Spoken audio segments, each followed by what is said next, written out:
Good evening, Northern Michigan, and thank you so much for joining us here on the SB TV app. I'm Bill Froehlich with 9 and 10 News, and weeks of buildup and campaigning all lead up to right now. The polls across Michigan are now closing. We're going to be taking a live look at one of our many polling places across the region and across the state. Again, they just closed their doors moments ago as election night comes to a close. You are watching our special edition coverage on our 9 and 10 News SB TV channel. Thanks so much for joining us.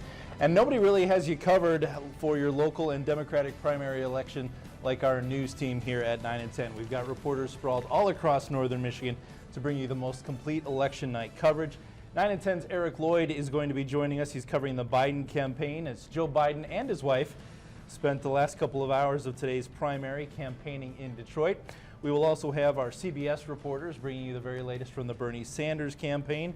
Gabriella Galloway is in Traverse City. She's breaking down the overall voter turnout, as well as some of the difficulties that clerks are having this election season that they've never had to deal with before. We'll be checking in with Gabriella in just a little while. David Leiden sitting down with teenagers tonight to hear what they have to say. Some of them will be voting in just a few years, and we want to see how they are viewing today's election. All that and much more coming up in the hours ahead.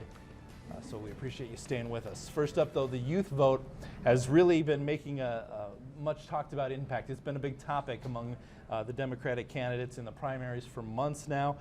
And if they show up and who they vote for could really be key for either Joe Biden or Bernie Sanders to win the Michigan primary, as well as the 5 other states that are voting today. Now, it is important to remember that Michigan is not only the state that the candidates not the only state. There we go, get my words out. But we do have what's considered the biggest prize of the night, 125 delegates at stake. Voters deciding also in Washington, Idaho, North Dakota, Missouri, and Mississippi. In all, 352 delegates are in play. Now, between Biden, Senator Bernie Sanders, and Congresswoman Tulsi Gabbard, the first candidate to get to that magic number of 1991 delegates will become the Democratic Party's presidential nominee. And right now, Joe Biden does have a little more than 1,300 to go. He's secured 670 delegates so far. Bernie Sanders less than 100 behind. He's got 574 delegates so far. But tonight's elections, again spanning 6 states, could dramatically change the landscape of the race. Now, President Trump, meanwhile, has already collected delegates, 833 of them for the Republican nomination, 1,276 needed to secure the nomination. Of course, the president is expected to get that Republican nomination. I'm just being told now that CBS is projecting that Joe Biden wins the state of Mississippi, and we will continue to update those results as they come in for you throughout the evening as well. All right, we're going to move on. We've just learned that in the last couple of hours, we've just learned that both Joe Biden and Bernie Sanders, who were expecting to shift their focus to Ohio after Michigan's primary, well, they've canceled campaign events in Ohio because of coronavirus concerns. And right now, it's not clear yet if those two candidates will be talking about the primaries in Ohio later tonight. However, here is what Bernie Sanders had to say earlier about the virus impacting his rallies as the primary season moves forward. We take the coronavirus very seriously. As you know, we had a panel discussion with some of the leading experts in the country on that yesterday. And we take this issue, unlike the president, very, very seriously. One of the greatest Democrats, President Roosevelt, asked for what you're asking for. I know. That's right. That's exactly right. And what we are doing wherever we go, whenever we do rallies, we consult with public health officials, because the last thing in the world we will ever want to do is put anybody in danger. But sir, Ohio's in a state of emergency. The state of Ohio is in a state of emergency, and you're heading there tonight, and they're saying it's okay. Well, we have spoken to the public health officials. I will double check that, but we will not do anything that public health officials do not feel is. And 5,000 people had reportedly RSVP'd that they had planned to attend the rally, Ohio holding its primary in a week. Now, joining us tonight here in the 9 and 10 newsroom to share his thoughts and insight, Dr. Christian Peterson is with us. He is a visiting professor of history from Ferris State University, and he has taught American history, U.S. foreign policy, as well as Michigan history and a host of other courses. And we appreciate you being with us. Welcome. It's Dr. great to be Peterson. here. Yeah, thanks so much for giving us some of your time tonight. We just heard CBS calling the first state for Joe Biden. That's Mississippi. But I want to talk to you, obviously, about a lot of the issues that are going on across the state of Michigan and across those other 5 states that we're talking about for primary election night. Give me just your first thoughts out of the gate as we look into what kind of an interesting couple of weeks this has been leading up to Michigan. It's amazing turn of events for the Biden campaign. When you thought weeks ago that he was done and people were on the national level talking about he's going to be out, there's no way he can go. And then Super Tuesday. Out of the blue, he wins numerous states that he wasn't even thought to be competitive in, Massachusetts, Minnesota. And he's used that momentum to basically become the front runner almost overnight. So when you look at the results today, what's at stake is there's no surprise he wins Mississippi. I mean, everyone kind of expected that. Right. But Michigan is becoming the most important primary right now. The national attention's focused on it. All the major publications are looking at it as a bellwether for where the election goes from here. And we have the most delegates at stake tonight, as we mentioned. Oh, absolutely. Earlier It's not as well. only a lot of delegates, but what's going to happen with Biden's momentum? Is he going to use the Super Tuesday results to become the nominee? Or is Sanders going to kind of stop the momentum and then use it to get back into the race? There's a lot at stake going on here tonight in Michigan. I want to talk to you about something you said, and you and I had talked about a few minutes before we went on the air tonight, and that is just a few weeks ago, it looked like Biden's campaign was dead. And there's a lot of speculation about what was going on behind the scenes with all these other candidates dropping out, Mike Bloomberg, Amy Klobuchar, ultimately Pete Buttigieg, and Elizabeth Warren.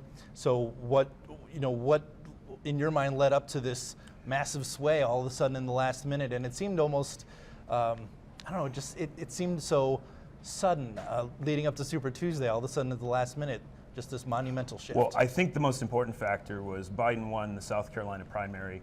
He got the endorsement from Majority Whip Jim Clyburn, which as a major African-American politician, he seemed to be saying that Joe Biden, who's voting, if you look at polls, his numbers were slipping with African-Americans. He seemed to give him a stamp of approval, and he used that South Carolina primary to begin build momentum. He wins it when he wasn't necessarily expected to win it, so it shows that he's good in the South. And then he basically, when you have people beginning to drop out of the race or suspend their campaigns, a lot of those people, like you just said, endorsed Biden. So a lot of people who were on the fence trying to figure out what's going on, they decided Biden is someone we can live with. And as poll after poll shows, a lot of people are like, how can we beat Donald Trump? And Biden seems to be the candidate that people are like, well, we don't have our preferred candidate, but he's someone who can still win. Sure. He's someone we know. He has a long history of politics.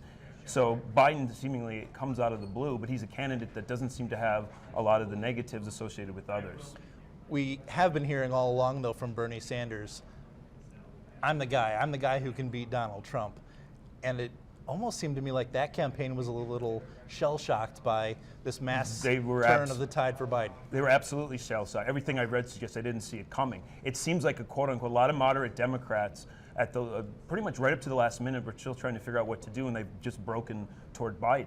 A lot of what I'm reading and a lot of what I see is that a lot of people are unsure if Sanders can actually win, how he'll do with various demographic groups, including African Americans, including in the South.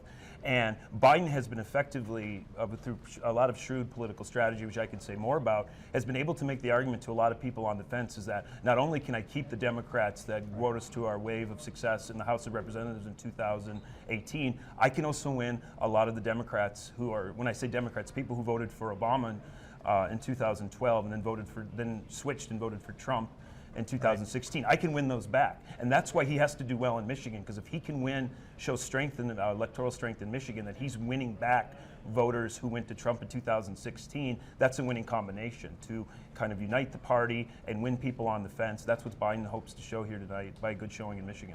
There are a lot of nuances to the delegate count, the primaries, once we get into whether it's a brokered convention or not, and hopefully we'll get some time to get into those. I am just being told that they're now projecting Biden wins Missouri as well as Mississippi. So momentum is building, but again, still all eyes largely on Michigan. If Missouri's being called this early, I would say that's an excellent sign for Biden. Missouri was a closely contested state during the 2016 Democratic primary. It was closely contested in the 2016 election. Missouri is a state kind of like, and I'm not saying it's obviously not exactly like Michigan, but it has a large African American population, a lot of the suburbanite factor, a lot of non-college educated whites. These are demographic groups that people are paying quite a bit of attention to and trying to figure out what's going to happen in the Democratic race. And if Biden can show electoral strength among a lot of these groups, he's going to be able to make the case much easier that he should be the nominee. So Missouri was also looked at as, it doesn't have as many delegates as Michigan, so it wasn't attracting a lot of attention, but a lot of national commentators were eager to see how events played out in Missouri as well. So I would say that's excellent news if you're a Biden fan. Right.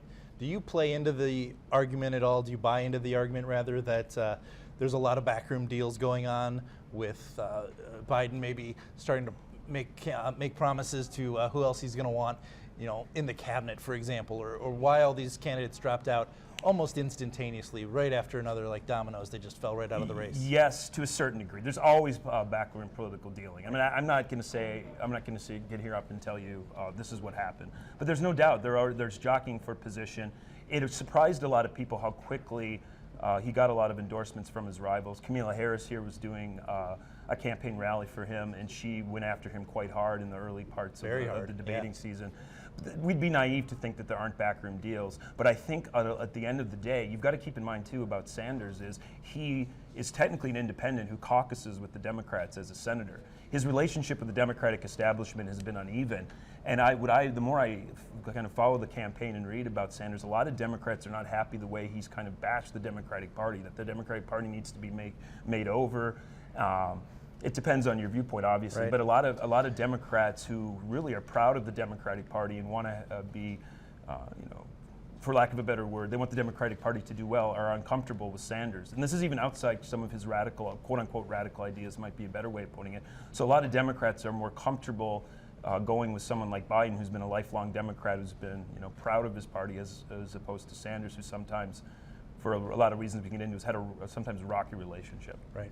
I want to come back in just a few minutes to that notion of whether Sanders was too far left to win the general election, which is obviously, as you hinted at, a big concern. But we're going to join one of our reporters out in the field here in just a moment. So we want to head out to our crew here covering primary night. Now, of course, Michigan has been the state that these two remaining front-running candidates, Biden and Sanders, have been eyeing ever since last Tuesday, Super Tuesday.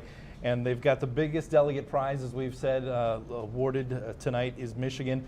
And it showed really in the campaign rallies for both of these gentlemen that they have held throughout the day and really throughout the weekend, the days leading up to today's primary, and the message that they are sending to voters as well. 9 and 10's Eric Lloyd has been following the Biden campaign as both Joe and his wife, Dr. Jill Biden, made some last-minute campaign stops. We'll check in with them.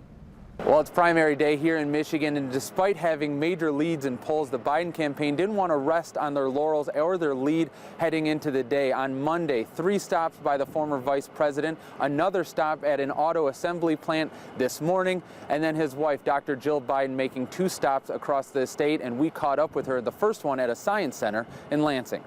Dr. Biden, talk to us about how you feel the campaign is going. Michigan voters are going out to the polls. They've been voting absentee for some This is an exciting day for our campaign, and we're hoping things go our way. So we are all looking forward to today. How important is Michigan in this primary process? We clearly saw the tide turn in South Carolina. Do you feel Michigan is going to have a similar effect for future races? Well, Michigan's very important. We've been saying, all along, the road to the White House goes through the state of Michigan, and we have an opportunity to weigh in this primary and make a big difference. We've got a lot of people turning out to vote, a lot of absentee ballots cast already. It's going to take a little while to get our count completed because we've made it easier for people to vote, and that's a wonderful thing. But I feel good about where we stand with regard to turnout and enthusiasm, and I saw it last night in Detroit when I was there with Vice President Biden and Cory Booker and Kamala Harris. It was phenomenal, and I think there's a lot of excitement. Yeah. Now, as we work to reform education, you're in an action council like this. What is the importance as an educator to have after-school activities and things like this to kind of supplement schools? I love this. I mean, this is just perfect. It just stimulates their minds, and they love it. And they, I teach English, and I've been a teacher for 35 years, and they never had anything like this, when I was growing up. But what a wonderful thing for kids to be able to come here. Did you see the confidence in these children? I mean, they're going in all directions, and their minds, they're stimulated and they're being creative, and this is what education is, and that's why we've got to put so much more money into education for more programs like this. So this has been great today to see this. Dr. Biden, you're in Michigan right now, home state of Betsy DeVos. I guess, what do you hope there's a change in trajectory? There has to be a change in the trajectory of education in this country. I mean, it has to be focused on. It has to be just of utmost importance, and I think it will be under Joe's administration. I mean, I know it will be under Joe's administration. I mean, after all, he is married to a teacher, so. So this is the wave of the future. We have to put more money into it. We have to put more money into the mental health in our schools, and there's so much to do, but that's what makes it so exciting for our administration to know that we can take it in a whole new direction and help our kids and help our schools and rebuild the infrastructure. There's just so much to do, and that's what makes it exciting. Dr. Biden, obviously the big story right now is the coronavirus. Yes. With all of the campaign events and large rallies, is that something you guys are thinking about on the campaign trail? And Absolutely. Is that something you worry about with large crowds? Well, sure. And what happened at the event last night? Did you want to talk about that? Oh, well, we had a great crowd showing up, but I think we're all being very mindful of how important it is that we are not contributing to community spread. And so the mitigation efforts, I don't know if you were there, but the Biden campaign had all sorts of hand sanitizer for folks so that we are living our values and emulating the behavior. You saw me accidentally shake someone's hand and I went like this because I'm trying to remember to use my elbow, but I think it's really important. At this point, we have 0 confirmed positive cases in Michigan. We know it's a matter of time, and we are prepared. And I think having a partner in Washington, D.C., who makes decisions quickly based on science and empowers the CDC to move forward quickly, I think is going to be really important as we go forward. We can do one more question. You have been here, and also surrogates for the vice president have been all over the state this weekend, but he only came here Monday while Senator Sanders was here throughout the weekend. Do you think there's going to be enough stops to deliver the kind of turnout? And oh my gosh, yes. I mean, I've been traveling, traveling the state all today, and Governor Whitmer has been out for Joe, and Joe's been here several times. So I think the people really of Michigan know Joe Biden. He was here. Our Recovery Act came here during the Obama-Biden administration. We helped rescue the auto industry. Michigan's people in Michigan know my husband, Joe. So I don't think it really depends on somebody who made 3 stops and somebody who made 1 stop. I think you know the character of the man, and I think that's what's going to make the difference.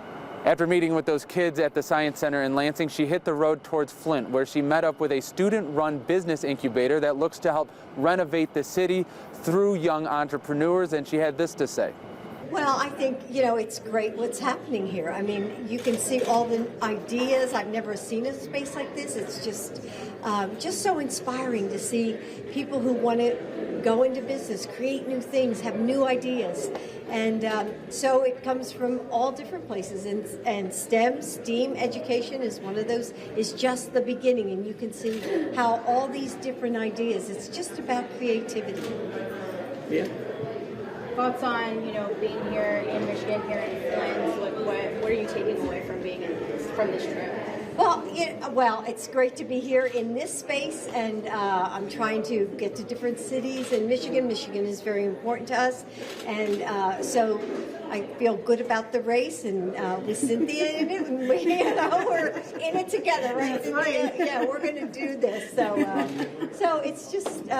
We're not taking anything for granted, and this is a marathon. We're just, we're sort of getting through this, and one step at a time. Go ahead. Well, I think it's great that, we are here today and see another face in the city of Flint, right? That we are victors, not victims, and I'm so happy that Dr. Biden was here to witness that, especially on this day, after the dual endorsement by the Neelys for the Biden family, because it takes a family really to lead. And so, Joe Biden's at the top of the ticket, but Joe Biden's right there pushing it right along, So it was just really wonderful for her to come here to be able to witness all what is really happening in our city that's positive. So I was going to ask any insight in the meeting with your husband this morning that kind of is stolen the headlines with his interaction with some workers? You know what? I have been on the trail since 8 o'clock this morning. I haven't even spoken to my husband. So that's the way it goes, but I'll talk to him later today. What kind of enthusiasm are you feeling out there today? What kind of, do you have any sense of? Oh my gosh, I'm feeling a lot of really good positive energy, and that's what it takes. And I think voters are looking forward to change and new leadership, and we're going to do it. One more? Anything to Michigan voters that, maybe you don't feel your husband exactly got across yesterday, or you feel maybe haven't really learned from him yet? Oh gosh, I think voters know Joe Biden. He's been in Michigan a lot during the Recovery Act. He was here again and again. He certainly has an affinity for the auto workers since his father was a car salesman.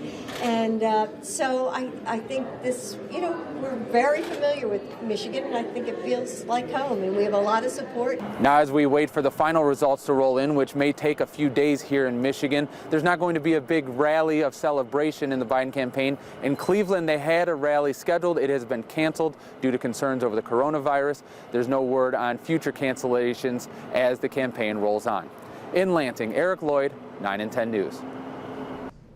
All right, thanks, Eric. And Joe Biden continued his campaigning in Detroit last night. There he was joined by Governor Gretchen Whitmer, Lieutenant Governor Garland Gilchrist, and U.S. Senators Cory Booker and Kamala Harris. Now, during the Detroit campaign rally, some protests did break out. You can take a listen here to the start of the rally and those protests last night in Detroit. Governor, thank you, thank you, thank you.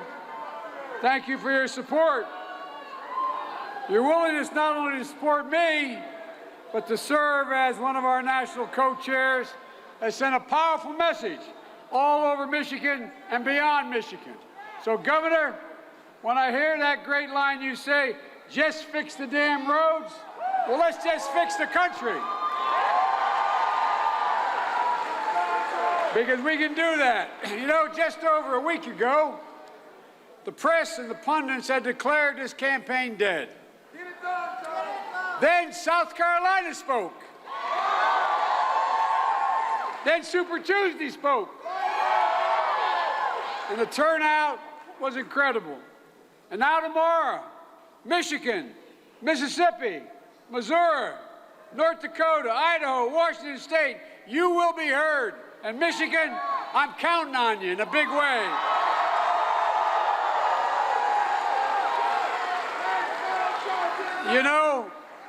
Senator Sanders, as mother would say, God bless him, likes to say we're only going to beat Donald Trump by generating excitement and turnout. Well, guess what? On Super Tuesday, we turned out 70% more voters than ever voted there. And guess what? They voted for us. North Carolina, 19% more voters. Texas, 40% more voters. I can go on. Folks, look, he's right. We're going to turn out a Democratic Party.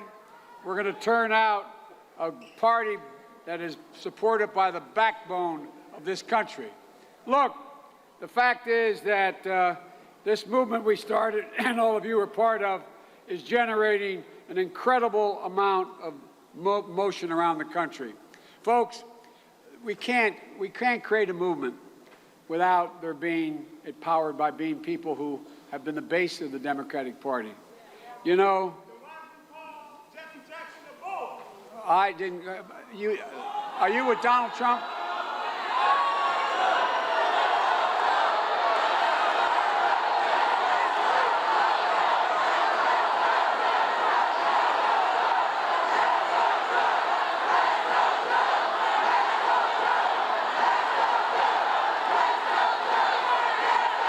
That's all right. Let him go. It's not a Trump rally. It's not a Trump rally. Let him go. Let him go. Let him go. The Bernie bros are here. Let him go. Folks, let him go. That's okay. That's okay. That's okay. Let him go. Let him go. This is not a Trump rally.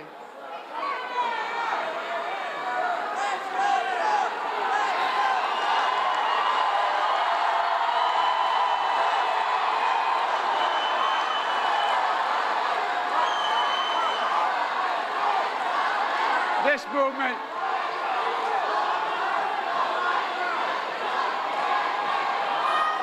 see, folks,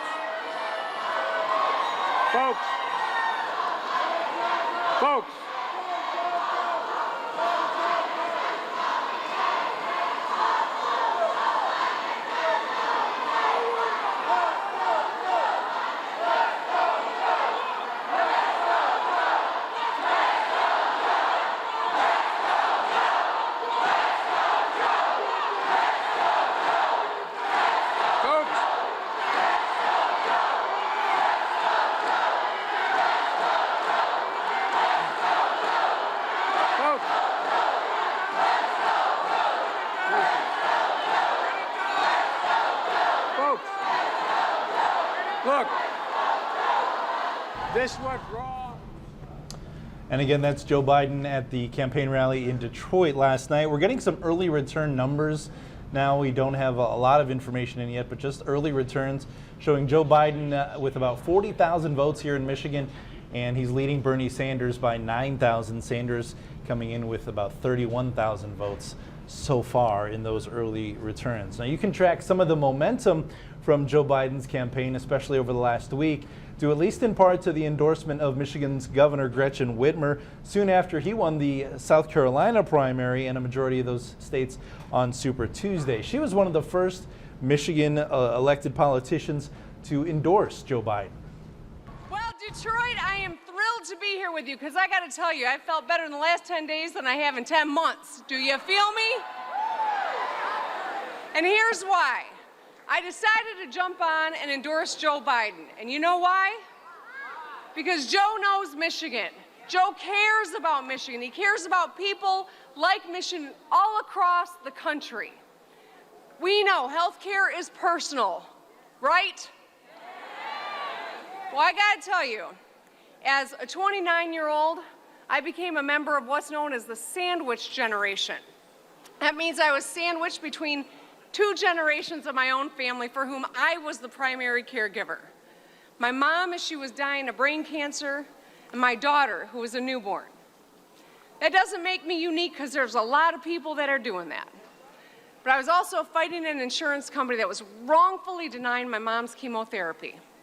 I have commiserated with Joe Biden about this because the brain tumor that killed my mother is the same one that took Beau Biden's life. I know that he and Barack Obama expanded health care in this country so almost 700,000 Michiganders got health care.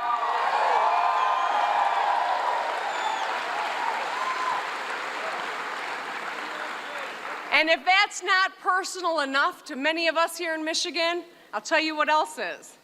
When we were on the ropes, when our auto industry was struggling, who had our backs? That's right, Barack Obama and Joe Biden. They came to the rescue when people counted us out, when people said, let it fail. They said, no, we are in because Michigan's important. They had our backs, and so today, I say, let's have Joe Biden's back.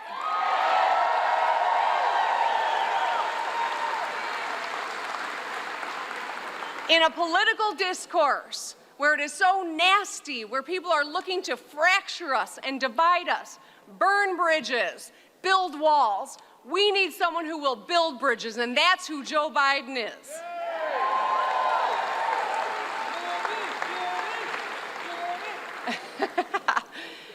That's what this is all about. You know, I know this. We won in 2018 by big numbers. Because why? We showed up. We stayed focused on the dinner table issues. We showed a record of getting things done, and we built a coalition. As a Democrat, I can say this. I am proud of all the people that put their names on this ballot to run for president. There's a source of inspiration in every one of them. whether it was Pete Buttigieg, or it was Elizabeth Warren, or Amy Klobuchar, whether it was, I don't know, a couple other people that I'm thinking about. All right, hold on, I'm getting there. What I love about Joe Biden, though, is he knows how to build a coalition. I'm riding with Biden, and everyone else has a seat, too.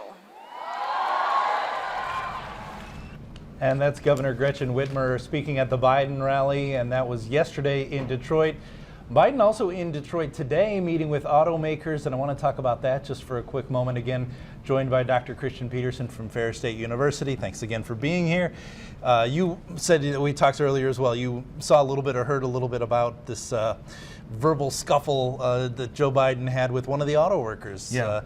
And a little bit of, I don't know if I'll go the length of profanity, but Joe Biden basically, I don't even know how you would explain it. It was a heated exchange. It was a heated exchange and a few choice words from Joe Biden toward the auto worker. What do you make of an interaction like that? He also had one a few weeks ago where he called one of the people at a town hall asking him a question a liar about one of their stories. What do you make of a situation like that? Does that help? Does that hurt? It's a complicated subject because Biden, his entire political career, going back to the 1970s, 1980s, he was known to shoot from the hip. He liked to talk. People thought he sometimes would say things before he thought.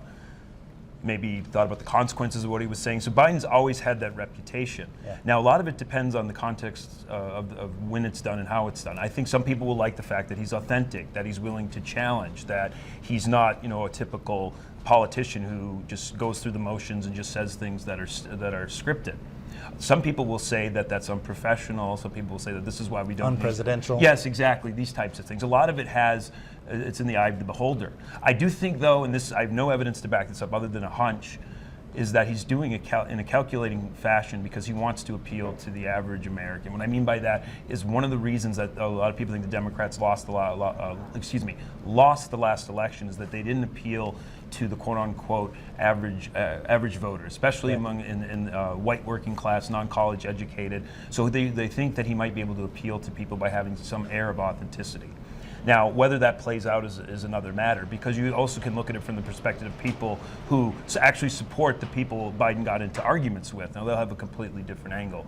But I do think this is somehow part of this idea that Biden wants to kind of not be thought of as just kind of a typical politician. If not intentional, he's certainly not intentionally avoiding. That would be a pretty good way of putting it. Yes. It didn't seem to hurt him, several weeks ago. Obviously, here we are, and he's leading in a lot of the national polls. So it didn't seem to hurt him a few weeks ago. I do find it interesting too that there's been a lot of criticism of President Trump for, as you say, shooting from the hip, just speaking his mind, being a little less particular about his word choices every now and then in terms of the president. Absolutely. And then now we've got this other candidate on the Democratic Party doing similar things. Yeah, then you get into a whole debate about. I'm hesitant to say things because you're getting into the particulars of each situation that they're complaining about. But I do think, on some level, this is what a lot of people would expect from Biden, and especially with the exchange in the auto factory. You have, I think, it's a pretty good way of looking at all the issues that. Let me put it another way. It makes it hard to predict how people will vote sometimes, because some people who may not like Biden's stance on, say, guns or trade or other issues might like his stance that he's not wanting to overhaul the healthcare system like someone like Sanders would. But then again, Sanders has been more anti-NAFTA and more anti-kind of free trade. Okay. So how do these issues play out in particular with when people have multiple issues to kind of balance before they make their decisions? So I think that's another angle to these exchanges. We're going to come back a little bit later in the broadcast to some of those polling numbers and what issues are most important to those voters here in Michigan who are voting today. As I said, we'll come back to that. But just lastly, wrapping up with Joe Biden before we transition over to Bernie Sanders.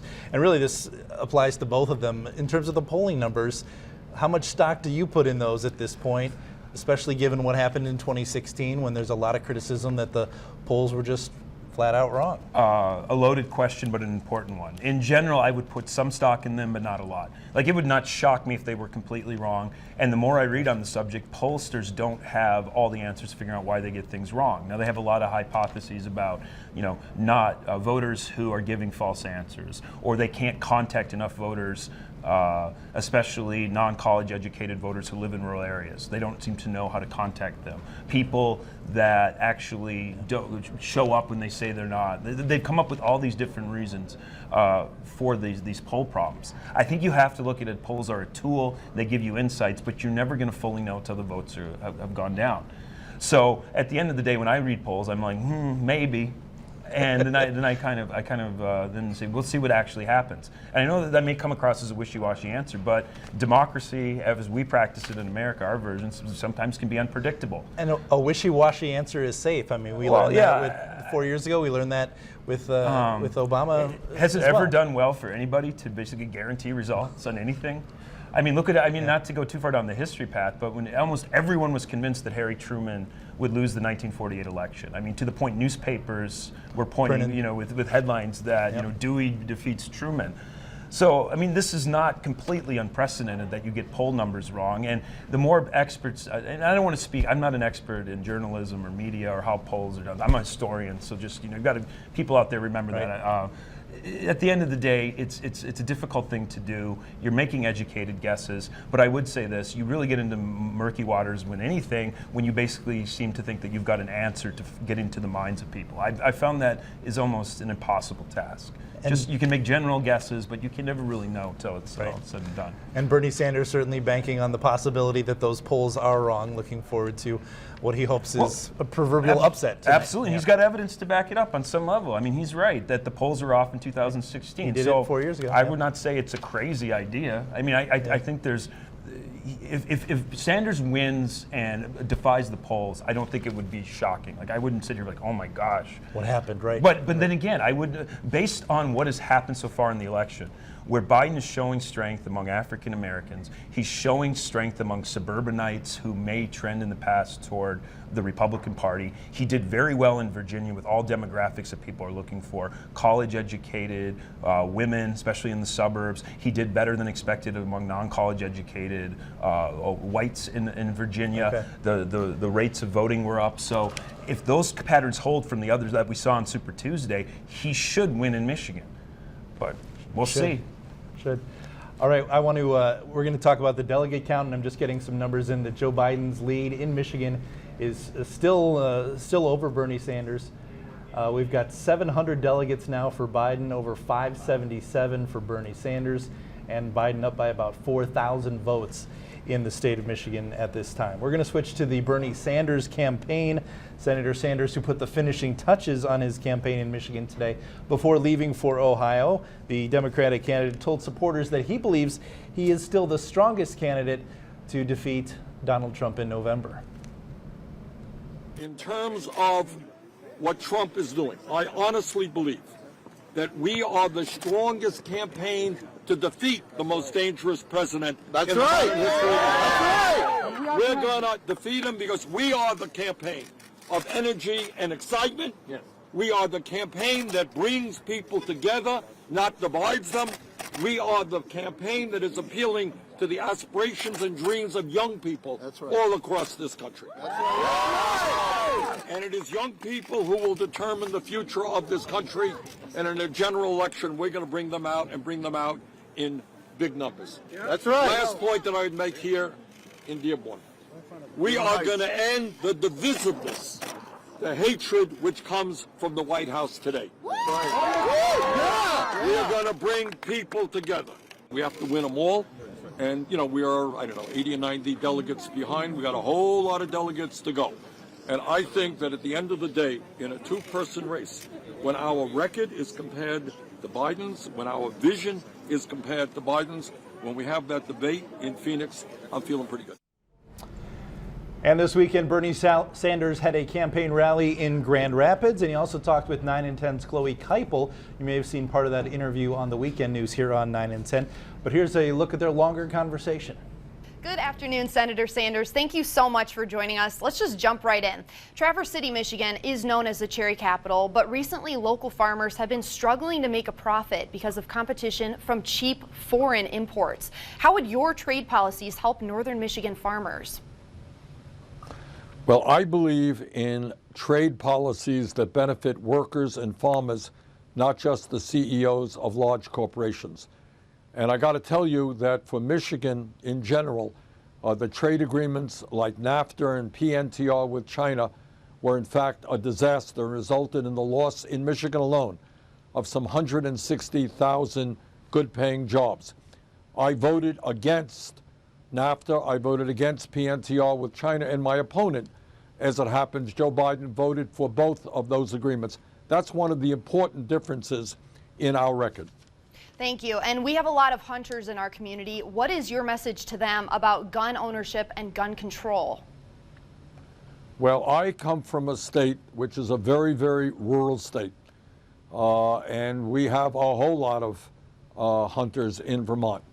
But my view is that given the horrific level of gun violence right now, we need to go forward with common sense gun safety legislation.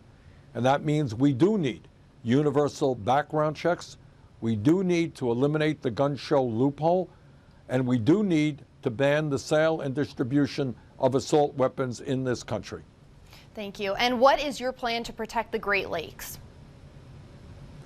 Well, I'll tell you something. Right now, we have a president who is taking the environment out of the Environmental Protection Agency. All over this country, we're seeing an increase in pollution. We're seeing water becoming increasingly undrinkable all over this country, not just Flint, Michigan.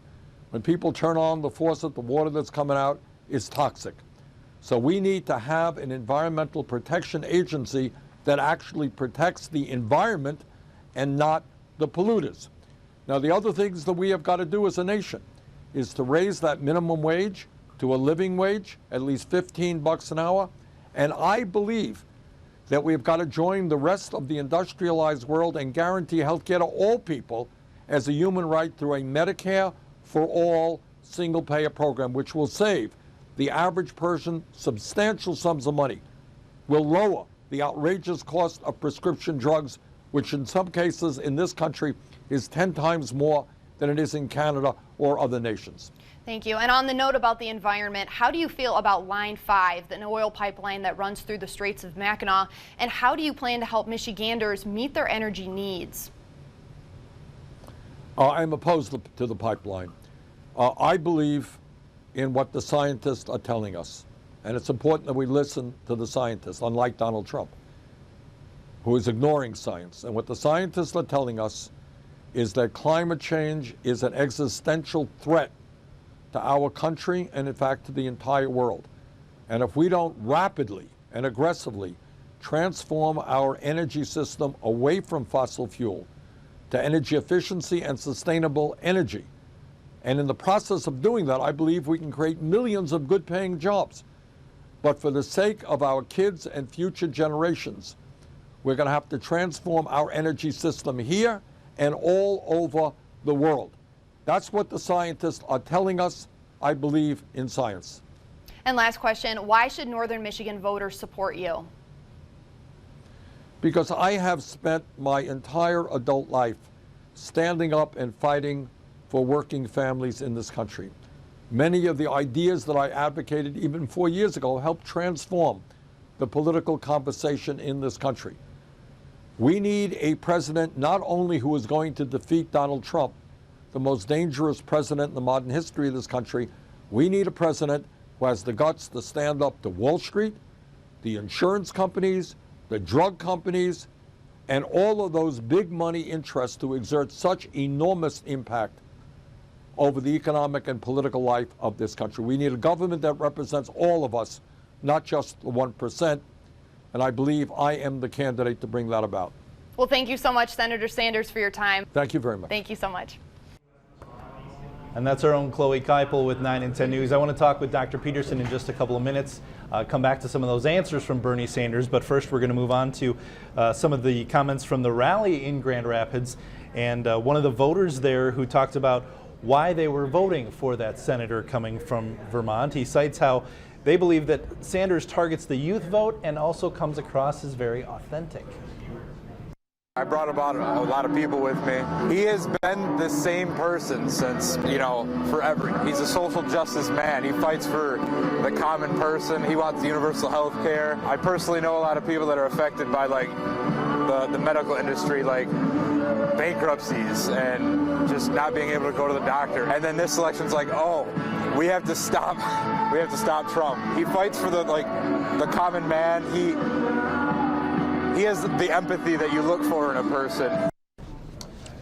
And another voter says that this will be the first election where they get to decide who should become a presidential nominee. The young voter says that they are voting for Sanders because of his passion. It's a gut feeling, honestly. I feel really comfortable, and he's honest. He's truth. He's got facts. He's got evidence. I definitely think it's important for us all to vote. It's my first election I can actually vote for the president. He has passion. He's passionate what he's doing, and he has empathy, and he wants to help people. And I hope the young people come to vote. I mean, that's the big thing. We have the numbers, but if we come together, we can definitely win this. And results are still coming in. Of course, the state expects that some of these results will not be counted until well into tonight and overnight. That's, of course, due at least in part to the absentee ballots. But we're starting to get some of those results in now as we've been updating them for you throughout the night. And we're going to get some results from our own Whitney Amon, who is live in the studio at the touchscreen. And she's breaking down the votes that are coming in right now to find out how Northern Michigan has voted so far. Hey, Whitney. Hi, Bill. So yes, those polls closed just about 45 minutes ago, so those first numbers have just started coming in. Taking a look at Michigan as a whole, right now Joe Biden leading with 497,000, Bernie Sanders 443,000, and of course Tulsi Gabbard pretty far behind with 6,000.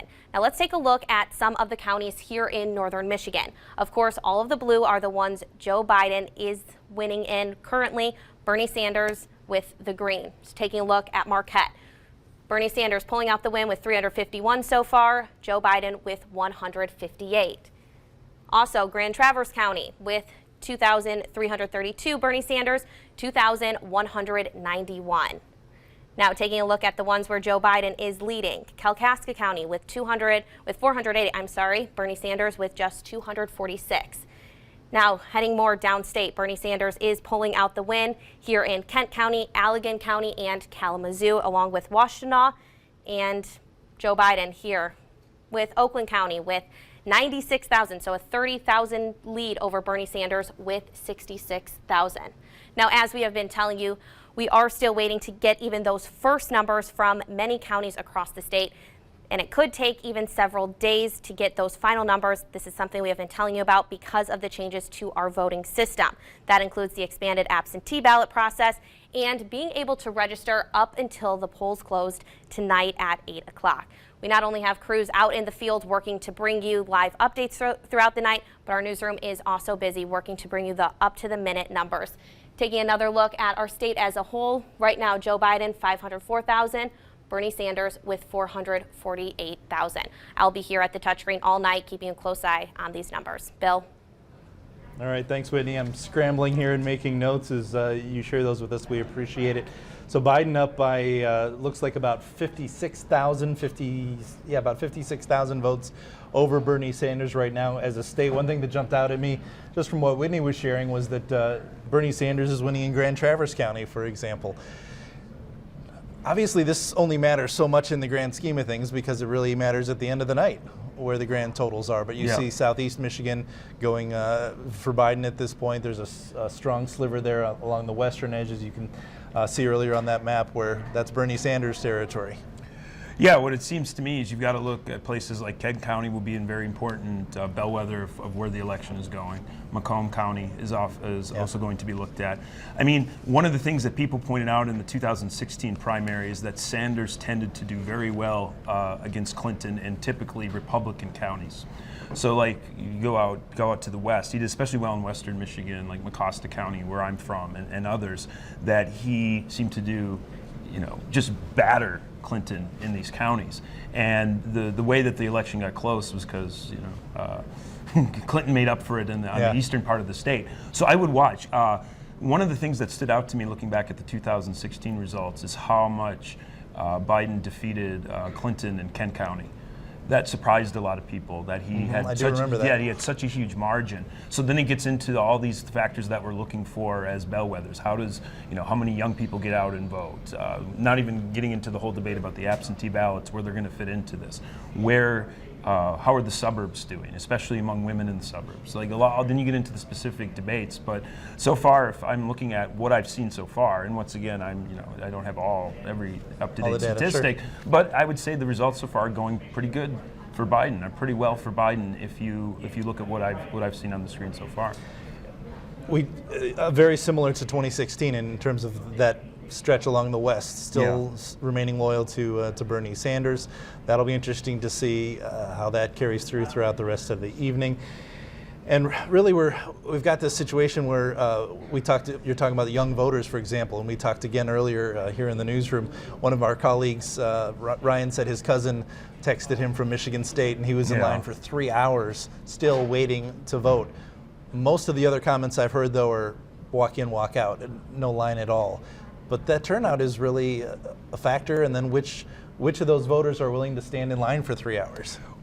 A lot of people are going to be looking at turnout in Michigan from all sorts of different angles. They want to know how energized the Democratic base is. They want to know that moderates are getting out and voting, that they feel energized as well to kind of carry forward the momentum of the 2018 election. Some commentators are also interested, which is not so much what we've been focusing on tonight, is how many Republicans actually go out and vote in the primary for Trump. Even though it's a foregone conclusion he will win, some people have made the argument that if a lot of Republicans show up anyways to vote, it will show how committed they are to the maintaining the momentum of the Trump presidency as they see it, and defeating the Democrat in 2020. So people are wondering how those numbers might play out. And I've also heard the strategy to vote for Biden no matter what, because they want to push that all the way to the convention. They don't want this to be a foregone conclusion for Joe Biden and just have Bernie Sanders, drop out in another week or two. They want to force this all the way to the finish line. And I found that interesting in my emails here at work, that there were actually those email pushes, go out and support Bernie, almost acknowledging the potential for a loss. Go out and support Bernie because we want this to go to the convention. Yes, I've heard that before. There's a long history of that. Michigan is a state where there's been a lot of debates about how to do primaries in terms of cross voting. Like a lot of Democrats were quite angry when George McGovern won the 1972 Democratic primary, and he wasn't really even, he ran as a Democrat, but he was a well-known, governor of Alabama with a lot of racist baggage. So people are like, why should Republicans be able to vote in our primary, just to kind of, because they basically thought, they phrased it, it's a conspiracy against our party. So we can't get into all the history of that, but there's been a long tradition of that, of Rush Limbaugh many years ago came up with all sorts of, just 4 years ago, but in general, he's not been against advocating cross-party voting in order to weaken the Democratic Party. So this is a long debate. It doesn't surprise me. When I was doing research on the election for this piece, so a lot of people in North Carolina were arguing to vote for Sanders because they thought Sanders can't possibly be president. So each people has their own kind of spin on how they want to weaken the party by voting in doing the cross-party primary voting. So it's a major issue, but I don't think at the end of the day it's going to determine the election. Well, and lastly, there's the question of whether Sanders is far left of Joe Biden. That would help him, in theory, win the primary. But then when you get to the general election and it's up to everybody to vote, being far left certainly doesn't help you when it comes to the general election in November. Well, he definitely has that reputation among many people, just by what I read, anecdotal evidence, people I talk to. Like a lot of Americans, I think when they look at someone like Barry Sanders, and I'm just thinking off the top of my head. Bernie Sanders. What did I say? Barry Sanders. Barry Sanders. Not the football player. Whoa, you know what I mean. I Bernie got Sanders. The Detroit Lions are on my head based on what I heard in I play hockey, and someone was talking about Barry Sanders. But you know what I mean, Bernie Sanders. A lot of people think of him as very radical. They don't want to lose their health insurance program. or their private health insurance plans. That if you look at what Sanders is proposing, it's essentially nationalizing the health insurance industry, turning it into government-run health insurance. And we can debate the concerns, folks. Yep. We can debate the particulars. His comments about the radical changes in environmental laws, where we basically have all electric cars by 2030. Like, how is that going to happen? What are the costs going to be? They're uncomfortable with the way he's phrasing this radical agenda. So even though, if you look at the issues, Biden's probably more left, if you want to use that term, than he was when he was vice president, and he's picked up elements of the quote-unquote Green Deal supported by a lot of Democrats, but people are more comfortable that he's essentially going to go a little bit further perhaps to the left, but he's not going to be as radical as Sanders. That's something I'm seeing all over. I'm seeing that too, and part of that I think is to get the primary vote as well, to try to sway those voters. All right, as we wait for those results to come in, those polling places have had a pretty smooth day so far, but now of course comes the hard part, and that is accurately counting the results. And we're going to go now to 9 and 10's Gabriella Galloway. She joins us live outside the Governmental Center in Traverse City to talk more about what the Traverse City clerk had to say about this election. Gabriella. Bill, earlier today I spoke with the Traverse City City Clerk about voter turnout. So here at Precinct 8 for Traverse City voters, 501 people came out to vote. Now that doesn't include absentee ballots, but we also talked about the influx of absentee ballots this time around and why there's been such a large increase. So voter turnout on today, the actual election day, has really been pretty typical for a presidential primary election. It's been sort of a steady trickle of folks. We always hope for the maximum number of people to show up. It's sort of on par, but I always like to encourage everyone to get out and vote. Polls are open until 8 p.m. tonight. Anyone who has any questions as to where they're registered to vote, where their actual voting locations are, they can go to traversecityonline.gov/city clerk, click on the elections tab, and check where they go to vote. Great. And in terms of absentee ballots, something we've been talking about, big influx this year. Tell me a little bit about the demand that puts on the staff and, what this will mean for you guys. Sure. So there's been a tremendous uptick in the amount of absentee ballots that we've issued. So for this presidential primary election for 2020, we've already issued more than 200% more absentee ballots than we issued in the March 2016 presidential primary just 4 years ago. And that's really because, thankfully, the voters in Michigan in November of 2018 approved no reason absentee voting. So folks can vote absentee just simply for the convenience because they like to, they're more comfortable. And so that does create more demand on my team on the front end. But all that means is we have to plan for it, right? So we create additional bandwidth, we bring in more staff. We're going to add more absent voter counting boards come November. A key component to making sure that we're able to get the voting results out and issued in time, in a timely fashion, is I'm advocating for the state legislature to allow clerks more time on the front end to begin counting absentee ballots. So right now, we can't begin tabulating or counting absentee ballots until 7 a.m. on Election Day. The reality is, in some circumstances, if we're not given more time on the front end because there is just so much bandwidth, it'll be taken later, and that means a delay in results. So on Election Day, even if we add the ideal amount of people to process all the absentee ballots, even as many as we anticipate we might get come November, there's issues that pop up on Election Day. Ballots might jam in the tabulator. There might be an issue with balancing or reconciling. And what that means then is we have to start over. And if we have so many to process to start over, then that just creates, more of a demand on our time. It causes delays. And as I've always said with everything regarding elections, is it's not a race. We're here to do it meticulously, accurately, and with precision. And so we're going to take the time we need, and I hope we're given more time on the front end. Right. So kind of going off of that, in terms of delayed results and making sure everything's accurate, I know it's kind of difficult to predict, but this could take more than just tonight. Would it maybe take a few days to get all those results? I don't expect that in Traverse City. I think that as long as we don't have issues with the equipment, I would anticipate that we'd have our results ready no later than midnight tonight. But if there are issues with reconciling or there's problems with jamming of equipment, then it could certainly delay it. Where I see that more potentially as an issue is in November, just because there's going to be so many. absentee ballots, and that's why, again, I'm hoping that we're given the option of counting ballots earlier. Mm-hmm.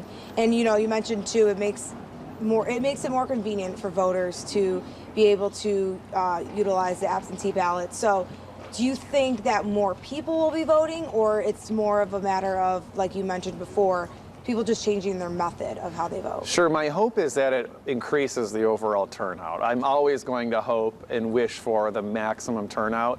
It could be that really people simply switch the method of voting, and if that's the case, that's what we're here for. We're here to assist folks and provide the greatest customer service, which means options and convenience in my mind, and so we're happy to do it. All right, great. And any, big things that Traverse City is looking at today on their ballot that you want to mention that, We have in Traverse City no proposals on the ballot, so really when someone comes to vote today in Traverse City, they have to indicate if they want a Republican presidential primary ballot or a Democratic presidential primary ballot, and all that's on there are the candidates that are running in that party for the office of president. Again, the clerk hopes to have results in somewhere around midnight. We will continue to bring you any updates we get. Live in Traverse City, Gabriella Galloway, 9 and 10 News. Thanks so much, Gabriella. And the Democratic primary causing some excitement among the youngest of voters. Many of them voting for just the first time, others just keeping their eye on what that election day will be like for them when it is their chance to vote. The Traverse Area District Library hosting an event today for the next generation of voters to discuss the primary election, and 9 and 10's David Leiden joins us from the library, which hosted that event. He joins us with a recap. Hi, David. Hey, Bill, that event with that small group of teenagers here in the Traverse City area focused on a number of issues, including those political ads that we've all seen and what the voting age should be. I guess we'll dive kind of into the other questions. Your thoughts on voting age? You're 14? Yeah. You can vote in 4 years? Mm-hmm. What do you think it should be? If I could change it, I would say 17, just because a lot of people are mature at 17, and in high school you learn more about the political side of things, and so I just think 17. And then where did you see political ads? I've seen them on YouTube and on TV. Did you like them or did you hate them? I didn't really like them, mostly because they didn't give you real information about the candidates themselves. They just told what was bad about the other candidates. Why would you like to see him kind of be more positive? Well, if they're more positive, and then you get to know what they're planning on doing and what they want to do. But when they're just negative, they're just saying, no, they're bad, I'm better than them, vote for me. And then you said vaping is the number one issue that a candidate should focus on. Why? I just think that there's a lot of vaping around here, and I know friends that have vaped before, and I know people that have gotten addicted to it before, and it's a big issue because we still don't know what all the chemicals are doing because it's a newer thing, and so. Why did you guys want to do this? I mean, it wasn't a big group, but why did you want to talk politics with teenagers? Well, a lot of them talk politics here and there throughout different programs and stuff, and we're doing other things. They spout off about things, and wanted to give them an opportunity to have it kind of more focused discussion so that everyone would be in together instead of just one person saying something and then everyone else saying, oh, I don't care about that. Let's talk about something else. I wanted to bring together the kids that actually wanted to talk about it so they'd have an opportunity. And the politics and stuff that's going on is causing a lot of stress in their lives. So giving them a voice so they have a chance to share with us. And I had the chance to ask some of those teenagers what issues they'd like to see the candidates focus on. You heard Aaron, the young man we interviewed, mention teen vaping. We also heard some teenagers mention pollution and the environment and helping those who are struggling financially across the country. Reporting live in downtown Traverse City, David Leiden, 9 and 10 News. All right, David, thanks so much. And while Democrats are choosing their contender for the White House today, Republicans say that this is also a big day for them. 9 and 10's Chloe Keipel talked to the state GOP party chair to see what they are doing to make this primary count.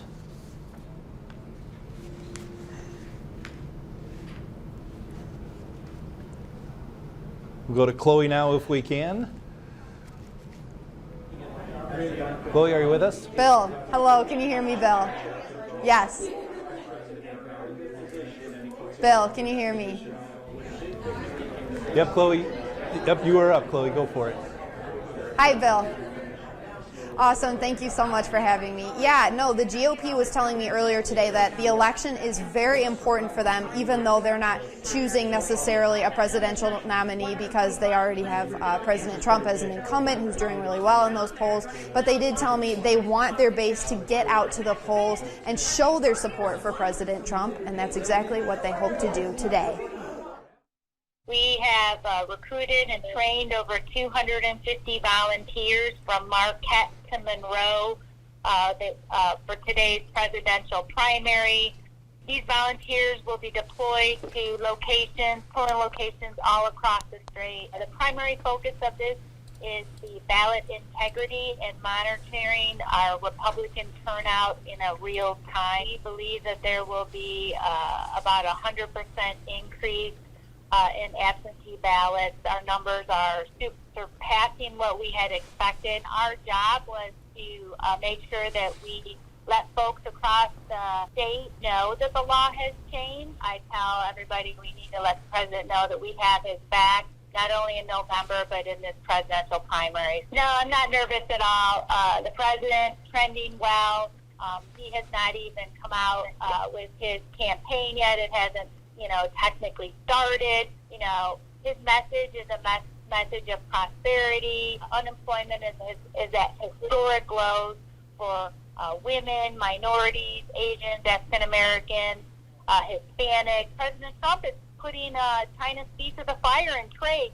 What president in recent history has done that? President Trump rolled up his sleeves and has done that. So he is fighting for American workers. He's keeping the promises he's made. It's early. The president hasn't started his campaign. While the Democrats are fighting, he's continuing to lead the people across this great country and deliver wins for people across Michigan. Once he has his candidate identified, the real campaign will start. I mean, that's the case in fact. So, we feel really good. I feel really good about where the president's at and where he's going to land in November.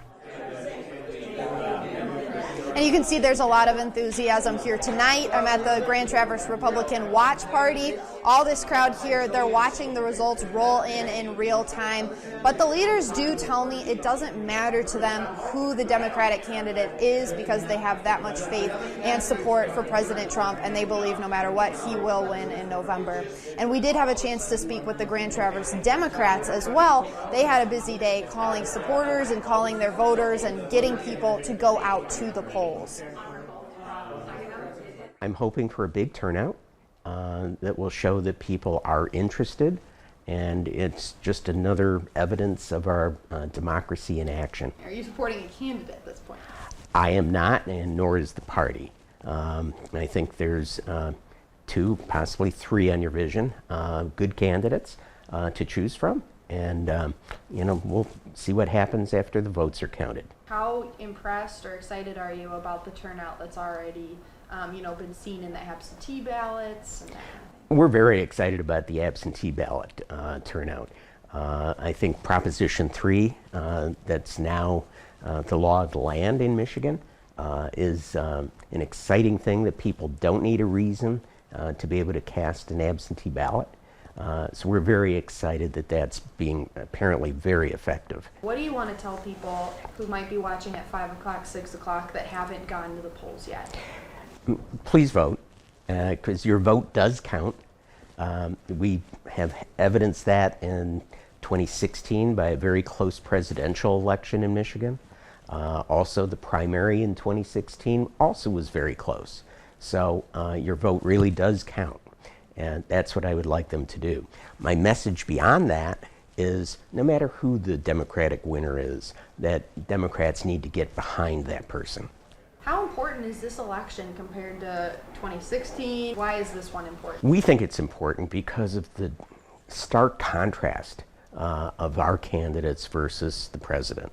I think we need to return some dignity to the White House, and I think either of our candidates would do so. And Bill, I just got an email. CBS News is predicting that Joe Biden will win the presidential primary. Again, we're here in a room full of leaders within the Republican Party in Northwest Michigan. We will be getting their reaction on these very new, fresh results coming up, and we will have live coverage for you throughout the night. Awesome. Thanks so much, Chloe. Nice work out there. Again, Chloe Keipel with 9 and 10, talking with Chris Cracchiolo, the Democratic Party chair in Grand Traverse. And as Chloe just said, CBS News now calling Michigan for Joe Biden. Just here a little bit after 9 o'clock tonight. We're going to go back to Whitney Amann in the studio at the touchscreen and going to break down some of those results to find out how Biden pulled out that victory against CBS, declaring Biden the winner of Michigan's primary. Whitney, over to you.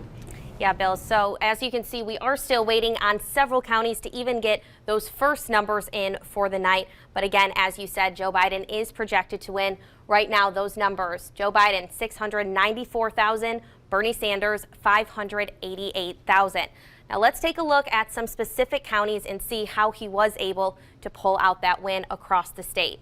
Taking a look here in Roscommon County, Joe Biden winning 1,369, Bernie Sanders, 670. Taking a look at some other counties over here, Benzie County, 728,000, Bernie Sanders, 651 counties. Now taking a look now downstate, Wayne County, big county here, Joe Biden, 105,000, Bernie Sanders, 82,000.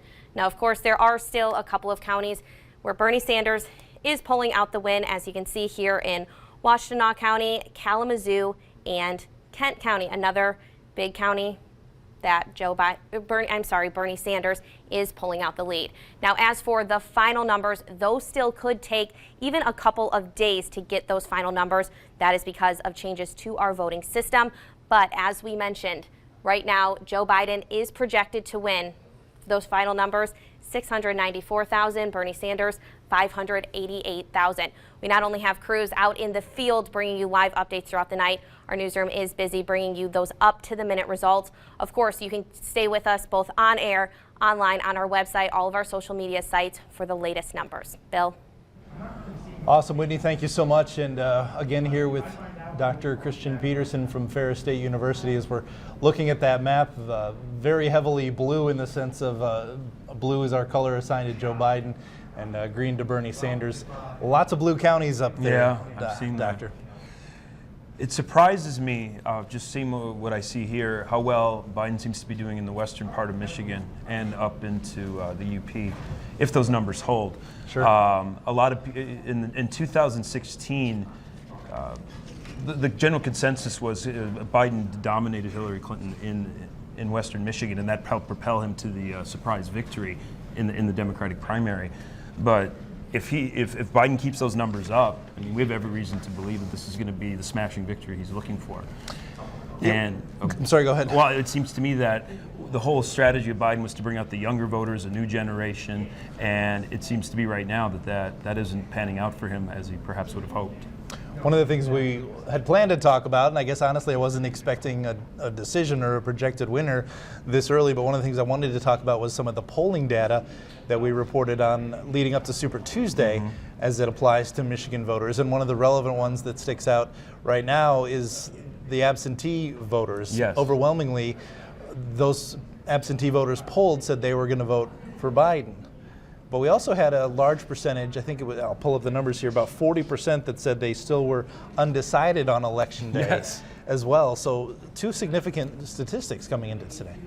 Yeah, the absentee ballot, the way those numbers have played out have surprised a lot of people, because what I've been reading is a lot of people thought the absentee ballots are going to be good for young people to get out and vote. It's going to get people who may not go to the polls a way to vote. But it seems to be a lot of the people who are using absentee ballots, and my evidence is anecdotal, are people who would have voted anyways, but like the convenience of the absentee ballot.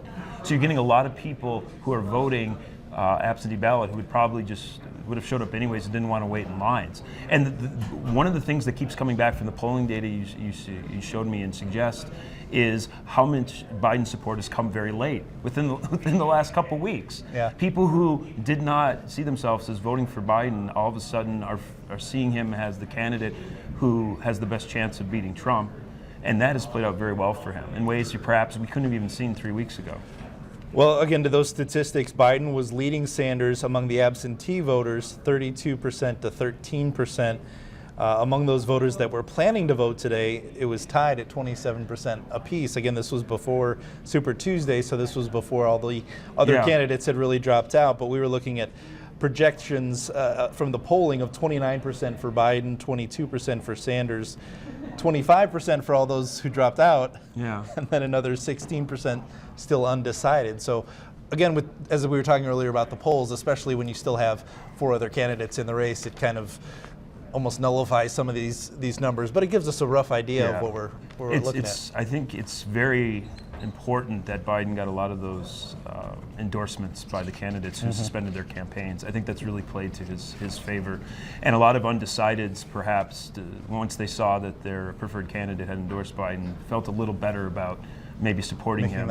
Yeah, making that break, if you will. So I think that's all played out very well for Biden. Well, we talked about Kamala Harris, senator from California who dropped out a while back, but also Michigan's Governor Gretchen Whitmer, Lieutenant Governor Garland Gilchrist, as well as our former governors Jennifer Granholm and Jim Blanchard endorsing. And I don't know how you feel about it. I think it's interesting to decide what kind of a weight those local endorsements or state level endorsements really have.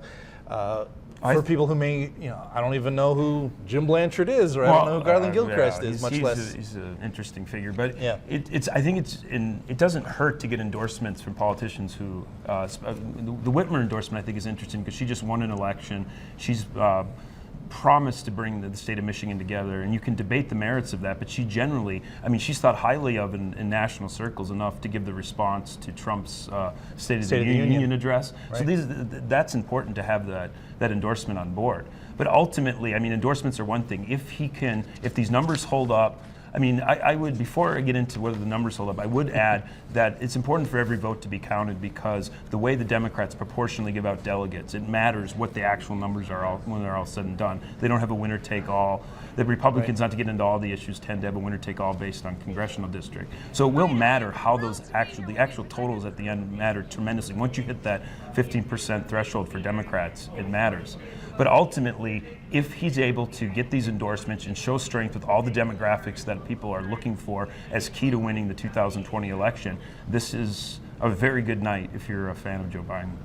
And as you said, it's not, even if those projections hold true, it's not a total loss for Bernie Sanders. He'll still come away with some of the delegates, and we showed the delegate tracker up there on the screen just a minute ago as he's now over 700 in the total count. I want to come back to some of those demographics you talked about in just a second, but one of the other polling numbers that really kind of blew me away when I saw these the other day was that by a margin of 47.8% to 28%, Democratic voters said they were more concerned than anything about who can beat Donald Trump over any issue. They also said it was more important that the candidate beats Trump as opposed to I agree with the candidates on the issues. They were less concerned about the issues as they were about who beats the president in November. He's a polarizing figure. We know that whether you are a Trump fan or not, a lot of opinions are highly negative or highly positive.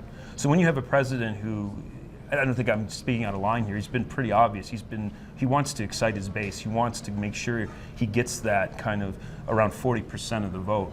His popularity polls, when I say 40% of the vote, I should put it more like this. That popularity rating of his has been between the high 30s and mid 40s throughout his presidency. Mid to high 40s depending on time. So he's going to play to his base, and that makes him in many ways a divisive figure just by definition. So when a lot of Democrats look at what has happened since Trump has become president, they're looking very fondly in their minds back to when President Obama was in office, and they see we want to return to that's the normalcy. Like maybe someone can go further and expand on President Obama's agenda, but that's the most important thing to them because they can't get anything done in Congress, or at least maybe that's an exaggeration, but with Trump in office, it makes a Democratic or progressive agenda almost impossible. Well, maybe even say impossible to go forward. And then you have issues that we could get into like Supreme Court. There's lots of reasons why Democrats, especially if you look at the Trump agenda and his nature as a polarizing figure, would primarily emphasize beating him in the election, even over issues as fundamental as health care or infrastructure or any of the jobs in the economy, which rank third on the list of importance. Exactly. So Well, you mentioned healthcare. I want to talk about that because beating Trump was most important for voters over age 50 by about 50%. That was their most important issue. For the youngest voters, and this surprised me, ages 18 to 29, their most important issue is healthcare. At 18, 19, 20 years old. Because healthcare is expensive. And this country, for a wide variety of reasons, we have a very peculiar healthcare system in terms of Western developed countries. And we obviously don't have time to get into that. Yeah. But healthcare is expensive, and people are worried about, especially with, I don't need to tell you what's going on in the world. They want to know that they're covered. They're not going to face medical bankruptcies. Older people, especially once you hit 65, obviously are not going to be as concerned about healthcare as someone who's 25, perhaps doesn't have a job because they get Medicare. So I mean, the fact that young people under, especially those 20s, 30s into the 40s, I mean, a lot of people have families. You're not automatically going to get health insurance from your job. Many do, but a lot don't. So they're going to be concerned, especially with healthcare costs. And then you get into debates about what the Affordable Health Care Act does and doesn't do, which opens itself up to a lot of debates. But to me, it's almost common sense that people who are younger would care more about healthcare. Coronavirus is obviously on the forefront of a lot of our minds, and that makes me question the polling numbers, if that was on folks' mind when they were answering about healthcare. We know that both Biden and Sanders have pulled out of campaign events in Ohio because of coronavirus concerns, and we're told that Joe Biden will be taking the stage here within the hour in Philadelphia. And if that happens while we're in the middle of this broadcast, we will be going to that speech live. But again, Biden preparing to take the stage in Philadelphia. So I want to ask you about coronavirus, and if that's a factor, how much of a factor is it? Do we have any sense really of the impact, other than economic, obviously, because it's wreaking havoc on the stock market lately, but is that really on the mind in terms of the political voters, or is that just the talking points about how this is such an important issue that someone's screwing up? I would say right now off the top of my head, I do think there's a base of support for Trump that it's not going to matter that much what happens unless literally people start dying in droves, which I don't think the coronavirus will do. But for people who are on the fence, it will probably influence their judgment in terms of what I'm reading a lot, and then this is once again anecdotal, is that they're not impressed with the current competence of how the U.S. government has responded to the threat. And a lot of the rhetoric coming out of Trump has alienated a lot of people, including what I would call people who are friendly to the Republican Party and even Republicans themselves. That mayor out of Sterling Heights, Michael Taylor, he basically, he's a mayor who's announced that he supports Biden and doesn't like the way Trump has been president. Now, you can agree with his arguments or not, but one of the things that he said is that would really turn him off Trump. And then once again, you can agree with this or not, is that he seems to care more about getting elected than dealing with the threat of the coronavirus. And that's one of the other, that's not his only problem with Trump. But some people who may be on the fence, that may push them to consider someone like Biden over Trump, who they voted for in the last election. Now, once again, this is anecdotal, but I think that will factor on some level.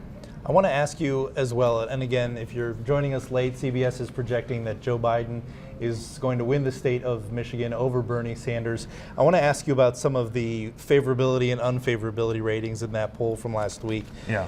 Unfavorable views of Bernie Sanders, ages 50 and up, those two age categories, 66% unfavorable for Bernie Sanders. When demographically, Bernie Sanders and Joe Biden are twin brothers. I mean, these guys are both, 75 plus, white-haired, gray, old men, and yet there's one, Bernie Sanders, vastly more unfavorable. Yeah, they're both literally the same age as my father. So I get the argument, but I can just tell you once again, from what I'm reading and what I'm seeing, is a lot of people have a very different memory of what Sanders represents when he uses the term socialism. Even when saying democratic socialism, people are immediately from that generation, especially people who remember the Cold War. I'm even old enough to remember the Cold War against the Soviet Union quite a bit. They're immediately going to think Marxism, the communist experiment, what goes on in Cuba.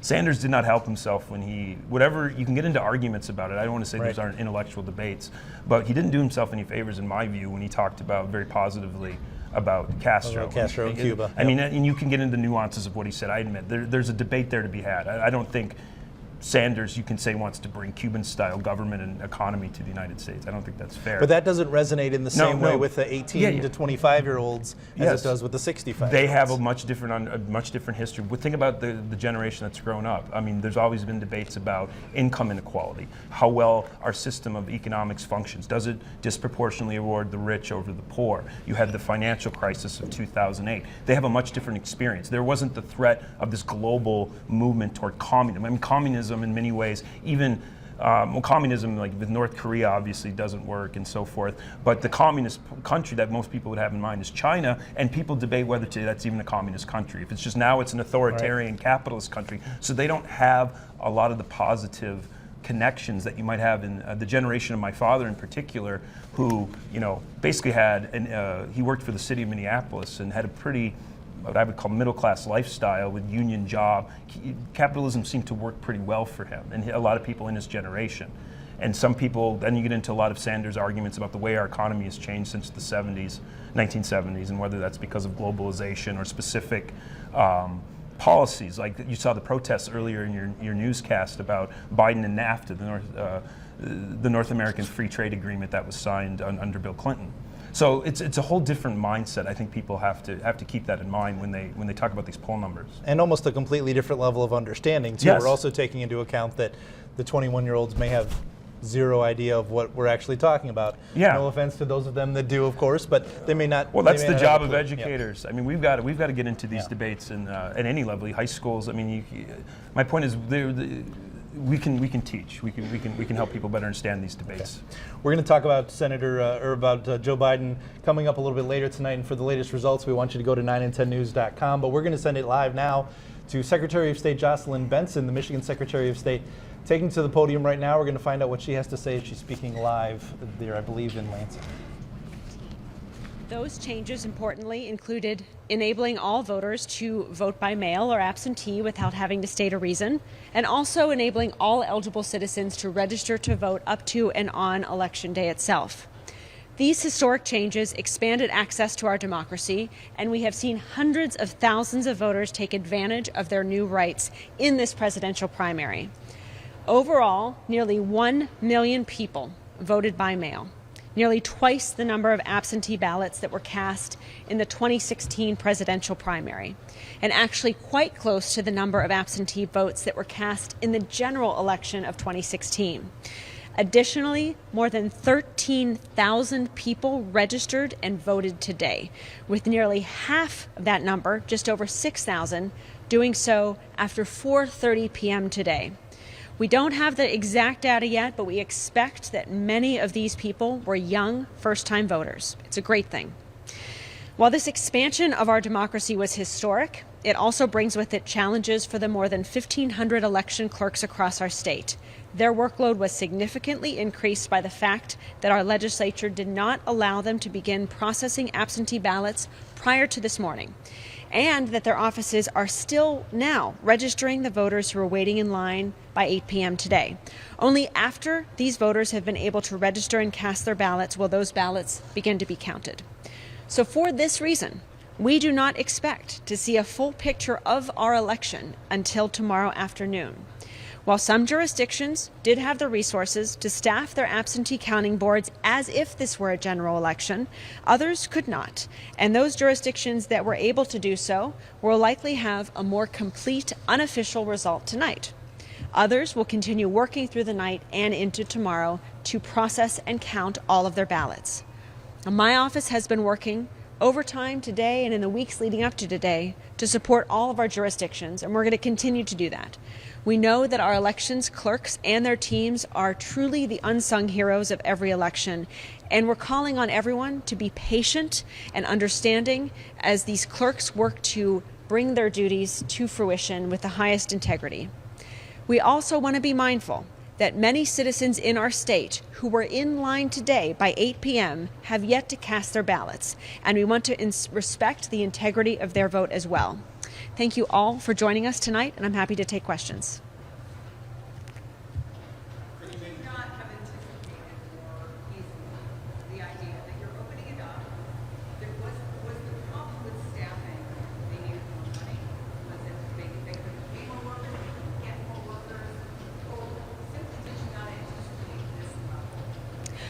I'm really proud with the way our elections operated today. They were smooth, they were efficient throughout the state. What you saw in some areas where there were a significant number of citizens showing up to register today and cast their ballots, leading to long lines in some areas as our clerks processed those registrations, were the result of two things. One, the fact that these citizens were bottlenecked into one location in each of their communities. They were required by law to register and vote in one location, their clerk's office. This meant the infrastructure that was set up to handle maybe 10 or 20 or 30 registrations and ballots cast in a day now had to grapple with hundreds of people showing up, and again, many of them showing up after 4:30 today. So recognizing that, we're going to work with the handful of communities that experience this, East Lansing, Ann Arbor, Kalamazoo, Grand Rapids, and Dearborn, and make sure that they have the resources to potentially open satellite locations in leading up to November's election, so that there are multiple different places people could go legally to register and cast their ballots. But also, I think this reflects the significant amount of interest that young voters have had in our election today, first-time voters as well, and that's a great thing. The fact that because of these changes that we implemented today and this year, 13,000 people who are eligible to vote in this election were able to do so, whereas 4 years ago they would not have been able to, is a great thing, and we're going to celebrate that, and we're going to ensure that every single one of those individuals stay in line and have their votes counted. And that's Jocelyn Benson, Michigan's Secretary of State, doing a press conference now, as she said, the highlight really that about half of the voters today came in after 4:30 p.m., and she's highlighting a number of communities there where there was just a backlog, as we heard lots of folks waiting in line. One of my colleagues saying earlier tonight that he had a family member in Lansing in line for 3 hours waiting to get into the polls. Again, CBS News is calling the state of Michigan for Joe Biden, and we want to send it back over to Whitney Amon live in the studio. She's going to break down some of those voting numbers for us. Whitney. Bill, yes, as we heard from Jocelyn Benson, it may not be until tomorrow afternoon when we get those final numbers in. But of course, right now, Joe Biden is projected to win the state of Michigan. Taking a look at the current numbers as of right now, Joe Biden with 741,000, Bernie Sanders with 619,000. Now let's take a look at how he is doing here in northern Michigan. As you can see, the gray is all of the counties that we still have not gotten any numbers for. Blue are all of the counties where Joe Biden is taking the lead. Green, Bernie Sanders. Let's take a look at some specific counties. Grand Traverse County, pretty close vote. Joe Biden with 6,299. Bernie Sanders, 5,700. Now let's take a look here in the UP. 394 votes. Joe Biden, Bernie Sanders with 208. Now, moving downstate, even the counties where Bernie Sanders is currently leading, it is still not by much. Here in Kent County, 38,000 Bernie Sanders, Joe Biden, 36,000, so just about a 2,000 difference. Here in Kalamazoo, even closer, 18,000 for Bernie Sanders, Joe Biden with 17,000. And the last county that Bernie Sanders is currently leading, again, another close race here. Bernie Sanders, 33,000. Joe Biden with 32,000. Now, of course, we still do not have those final results yet. We might not even have those until tomorrow morning. But again, Joe Biden is projected to win. I will be here at the touchscreen keeping a close eye on all of these numbers. And we'll, of course, have the latest up-to-the-minute numbers both on air and online. Bill. All right, Whitney, thanks so much. Great job tonight. We appreciate it. That's going to wrap up our coverage of tonight's election here on our SBTV channel. I want to thank Dr. Christian Peterson from Ferris State University for being with us. Thanks so much. It's my pleasure. For your time. We're going to come back to you at 10 and 11, so we want to encourage folks to tune in over there as well. 9 and 10 news at 10 will start at the top of the hour over on Local 32, and then, of course, 9 and 10 news at 11. Of course, you can follow those results as they come in on our website at 9and10news.com. And then first thing in the morning, of course, we'll be counting those results all night. And we'll have a crew here right away throughout the night. You can catch the latest results on MTM. Thanks everyone for tuning in to us here on our SBTV channel. I'm Bill Froehlich. Have a great night.